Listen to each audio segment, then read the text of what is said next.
ఇక 28 నుంచి గ్రామ సభలు గ్యారంటీలు స్కీమ్ల కోసం అక్కడే ప్రజల నుంచి దరఖాస్తుల స్వీకరణ కాంగ్రెస్ పిఎస్సి సమావేశంలో నిర్ణయం అర్హులకే పథకాలు అందేలా చర్యలు గ్రామ స్థాయిలోనే అప్లికేషన్ల వడబోత గత ప్రభుత్వ అక్రమాలను ప్రజలకు తెలియజెప్పేలా కార్యాచరణ శాఖల వారీగా వైట్ పేపర్ల రిలీజ్ కు ఏర్పాటు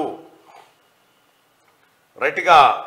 సోమవారం గాంధీ భవన్ లో జరిగిన పిఎస్సి సమావేశంలో సీఎం రేవంత్ మాణిక్రావు ఠాక్రే భట్టి షబ్బీర్ అలీ పాల్గొన్నారు పిఎస్సి సమావేశం ఈ పబ్లిక్ అఫైర్స్ కమిటీ ఏదైతే ఉందో ఈ కమిటీ ప్రజలకు ధన్యవాదాలు తెలియజేసింది ప్రజలారా మీరు మా అందరికి ఓట్లు వేసినారు మీ అందరికి ధన్యవాదాలు మీ మంచి కోసం కాంగ్రెస్ పార్టీ పనిచేస్తుందని మాట అక్కడ ఇస్తూనే 6 గ్యారంటీలతో పాటు మేనిఫెస్టోలో పెట్టిన హామీలను అమలు చేసేందుకు కాంగ్రెస్ పార్టీ యాక్షన్ ప్లాన్ సిద్ధం చేసింది 100 రోజుల్లో గ్యారంటీలను అమలు చేయడంతో పాటు ఇతర హామీలను ఒక్కొక్కటిగా అమలు చేసేందుకు గ్రామాల్లోనే ప్రజల నుంచి అప్లికేషన్లు తీసుకోనుంది ఇందుకోసం గ్రామ సభలను నిర్వహించనుంది కాంగ్రెస్ పార్టీ ఆవిర్భావ దినోత్సవమైన డిసెంబర్ 28 నుంచే కార్యక్రమాన్ని షురూ చేసింది సోమవారం గాంధీ భవన్ లో Congress party political affairs committee సమావేశాన్ని నిర్వహించారు పార్టీ రాష్ట్ర వ్యవహారాల ఇన్ఛార్జ్ మాణిక్రావు ఠాక్రే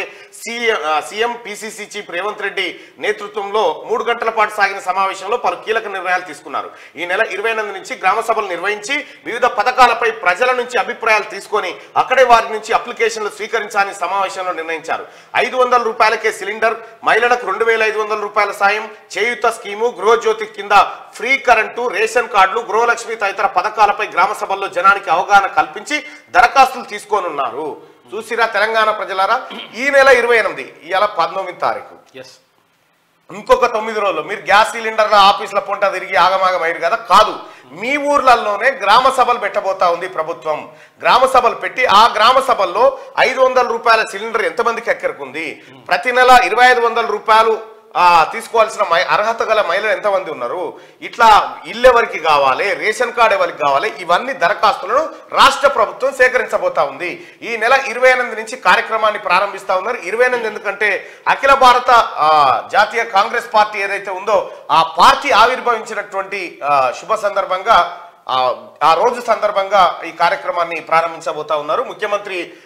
రేవంత్ రెడ్డి గారు నిన్న ఈ కార్యక్రమాన్ని చేశారు దరఖాస్తులు మీరు రెడీ చేసుకోండి కాంగ్రెస్ పార్టీ ఏదైతే 6 గ్యారంటీలను మీకు చెప్పిందో 6 గ్యారంటీలను అమలు చేయడం కోసం ఈ కార్యక్రమాన్ని ఇంకా వేగవంతం చేసింది రాష్ట్ర ప్రభుత్వం ప్రజలారా మీకు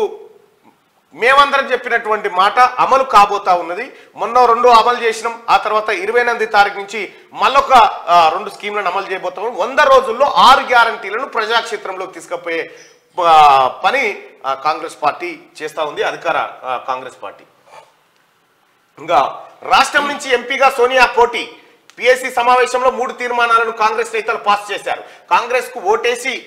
గెలిపించిన ప్రజలకు కృతజ్ఞతలు తెలుపుతూ మొదటి తీర్మానం చేయగా ఎన్నికల్లో భాగంగా రాష్ట్రానికి వచ్చి ప్రచారం చేసి పార్టీ గెలుపులో కీలక పాత్ర పోషించిన Sonia Gandhi Rahul Gandhi Priyanka Gandhi AICC chief Mallikarjuna Kharge AICC నేతలు వివిధ రాష్ట్రాల ముఖ్యమంత్రులు పలువురు నేతలకు ధన్యవాదాలు తెలుపుతూ 2వ తీర్మానం చేశారు సోనియా గాంధీని తెలంగాణ నుంచి ఎంపీగా పోటీ చేయాలని కోరుతూ 3వ తీర్మానం చేశారు అందులో భాగంగా 2 లేఖలను హైకమాండ్ కు రాశారు తెలంగాణ నుంచి లోక్సభకు పోటీ చేయాలని కోరుతూ సోనియా గాంధీకి ఒక లేఖ రాయగా రాష్ట్రం నుంచి ఒక స్థానాన్ని సోనియా కేటాయించేలా చర్యలు తీసుకోవాలని కోరుతూ ఏఐసిసి చీఫ్ మల్లికార్జున ఖర్గేకు మరో లేఖ రాశారు అయితే ఏ స్థానం నుంచి అన్నది మాత్రం ఇంకా క్లారిటీ రాలేదు ఖమ్మం నల్గొండ మహబూబ్ నగర్ మెదక్ లోక్సభ స్థానాల్లో ఏదో ఒక చోట నుంచి సోనియా గాంధీని పోటీ చేయించాలని భావిస్తున్నట్టుగా తెలుస్తా ఉంది అయితే సోనియా గాంధీ గారు ఉత్తరప్రదేశ్ నుంచి లోక్సభకు ప్రాతినిధ్యం వహిస్తా ఉన్నారు ఆమె ప్రతిసారి అక్కడి నుంచే పోటీ చేసింది అయితే ఇక్కడ మెదక్ స్థానానికి ఒక ప్రత్యేకమైనటువంటి గుర్తింపు ఉంది మెదక్ లోక్సభ నియోజకవర్గం నుంచి గతంలో ఇందిరాగాంధీ గారు ఇక్కడ నుంచి పోటీ చేయడం జరిగింది ఇందిరాగాంధీని ఆదరించినటువంటి మెదక్ లోక్సభ నుంచే తన కోడలైనటువంటి సోనియా గాంధీ గారిని కూడా ఈసారి ఎన్నికల బరిలో నిలపాలనేటువంటి ఒక ఆలోచన చేస్తుంది కాంగ్రెస్ పార్టీ మెదక్ కాకపోతే మహబూబ్ నగర్ కానీ లేకపోతే నల్గొండ కానీ ఖమ్మం కానీ ఇక్కడ ఏదో ఒక చోటు నుంచి ఆమెను పోటీ చేయించాలి తద్వారా ఆమెను తెలంగాణ ప్రజలు ప్రత్యక్షంగా ఆమెకు ఓట్లేసేటువంటి పరిస్థితి ఉండాలి ఆ తల్లి రుణం తీర్చుకునేటువంటి ఒక అవకాశం ఉండాలి ప్రత్యక్షంగా ఓట్లేసి అనేది కాంగ్రెస్ పార్టీ రాష్ట్ర నాయకత్వం అలాగే ముఖ్యమంత్రి రేవంత్ రెడ్డి గారు మాణిక్రావు ఠాక్రే గారు వీళ్ళంతా కలిసి తీసుకున్నటువంటి నిర్ణయం నిజంగా సోనియా గాంధీకి ప్రత్యక్షంగా ఓటేసే పరిస్థితే వస్తే ఇంకా అంతకు మించిన ఆనందం ఏముండదు ఎందుకంటే తెలంగాణ ఇచ్చిన తల్లి కాబట్టి సో తెలంగాణ ప్రజలారా కాంగ్రెస్ పార్టీ నిర్ణయం రాష్ట్ర నాయకత్వం నిర్ణయం ఇది సోనియా గాంధీ తెలంగాణలో ఏదో ఒక లోక్సభ నుంచి పోటీ చేయాలని వాళ్ళు రిక్వెస్ట్ చేస్తా ఉన్నారు మీరేమనుకుంటా ఉన్నారు సో నారాయణకు సంబంధించినటువంటి పోల్ను క్లోజ్ చేస్తూ నారాయణ గారు big boss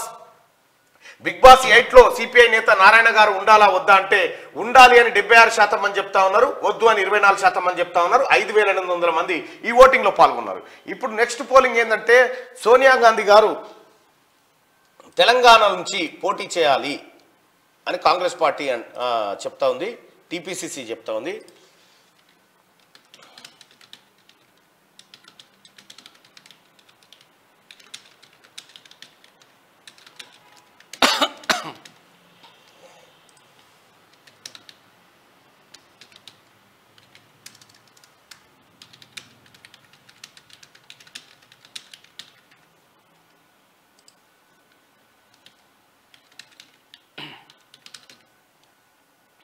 right, Sonia Gandhi గారు తెలంగాణ నుండి పోటీ చేయాలని టీపీసీసీ చెప్తా ఉంది. సోనియమ్మ తెలంగాణ నుండి పోటీ చేయాలి అనుకునే వాళ్ళు పైన, పోటీ చేయవద్దు అనుకునే వాళ్ళు కింద ఆప్షన్ ను మీరు చూజ్ చేసుకోండి. మీకు ఓటింగ్ లో పోల్ క్లియర్ గా కనిపిస్తలేదు కాబట్టి ఆప్షన్స్ లోనే క్వశ్చన్ అర్థమయ్యేటట్టు పెడతా ఉన్నాం, దయచేసి అబ్జర్వ్ చేయండి. దాదాపు 1000 మంది ఓటింగ్ లో పాల్గొన్నారు. సోనియా గాంధీ గారు తెలంగాణ నుండి పోటీ చేయాలి అని చెప్పి టీపీసీసీ భావిస్తా ఉంటే తెలంగాణ ప్రజలు ఏమనుకుంటా ఉన్నారు, మీరేం చెప్పబోతా ఉన్నారు? సోనియమ్మ తెలంగాణ నుంచి పోటీ చేయాలనుకునే వాళ్ళు పైన, పోటీ చేయవద్దు అనుకునే వాళ్ళు కింద. దాదాపు 1500 మంది ఇప్పటికే ఓటింగ్ లో పాల్గొన్నారు, 1600 మంది ఓటింగ్ లో పాల్గొన్నారు. లైవ్ చూస్తున్నటువంటి మిత్రులారా ఈ లైక్ బటన్ కూడా క్లిక్ చేయండి, అలాగే వాట్సాప్ గ్రూప్లలో షేర్ చేయాల్సిందిగా మీ అందరికీ రిక్వెస్ట్ చేస్తా ఉన్నా. అలాగే సోనియా గాంధీ గారు తెలంగాణ నుండి పోటీ చేయాలి అని చెప్పి టీపీసీసీ తీర్మానం చేసింది. సోనియమ్మ తెలంగాణ నుండి పోటీ చేయాలి అనుకునే వాళ్ళు ఫస్ట్ ఆప్షన్ ను, పోటీ చేయవద్దు అనుకునే వాళ్ళు రెండో ఆప్షన్ ను క్లిక్ చేయండి. దాదాపు 1 నిమిషంలో 2700 మంది ఓటింగ్ లో పాల్గొన్నారు. 2800 మంది ఓటింగ్ లో పాల్గొన్నారు. 3000 మంది అభిప్రాయాన్ని చూద్దాం. ఒక 1 మినిట్ లో 3000 మంది పోలింగ్ చూద్దాం. సోనియమ్మ తెలంగాణ నుండి పోటీ చేయాలి అని చెప్పి 189% మంది అభిప్రాయపడతా ఉన్నారు. 11% మంది మాత్రం పోటీ చేయవద్దని చెప్తా ఉన్నారు. మొత్తానికి సోనియా గాంధీ గారు తెలంగాణ నుండి పోటీ చేయాలనేది ప్రజల అభిప్రాయంగా, అంటే ఈ లైవ్ చూస్తున్న ప్రజల అభిప్రాయంగా మనం చెప్పవచ్చు.